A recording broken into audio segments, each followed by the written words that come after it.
Dari Banda Aceh diberitakan memperingati Hari Milad ke-78 Serikat Perusahaan Pers, pengusaha media yang tergabung dalam SPS Aceh menggelar tausiah dan doa bersama di kantor Media Pos Aceh, Gampong Doi pada Sabtu 8 Juni 2024. Dalam peringatan tersebut, SPS Aceh menghadirkan penceramah kondang asal Aceh Besar, yakni Abah Junaidi, yang juga menjabat sebagai Imam Syekh Masjid Agung Al-Munawarah Kota Canto.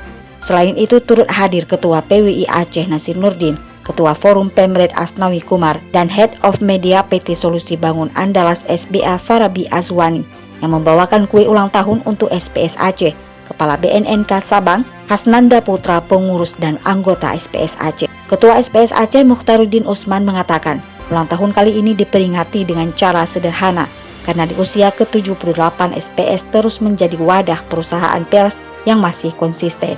Menurut Mukhtar, tentang perkembangan zaman menjadikan perusahaan harus bisa survive untuk terus berdiri dan mandiri. Selain itu, CEO Media Aceh juga menjelaskan esensi dari peringatan tersebut adalah menyatukan visi dan kolaborasi antara perusahaan pers yang saat ini terus berkembang di Aceh.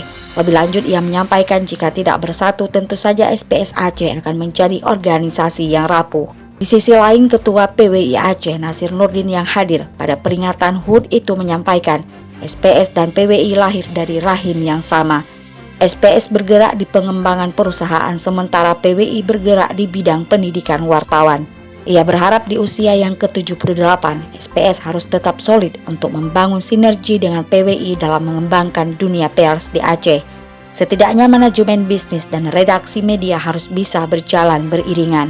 Sementara itu, Tengku Kamarudin yang mengisi tausiah menyampaikan jika peran media sangat penting untuk membangun negeri ini. Media memiliki peran besar dalam mencerdaskan anak bangsa. Tengku Kamarudin juga meminta kepada SPS untuk terus memberikan informasi yang bermanfaat bagi masyarakat, agar masyarakat tidak terjebak pada berita yang salah dan menyebabkan perpecahan.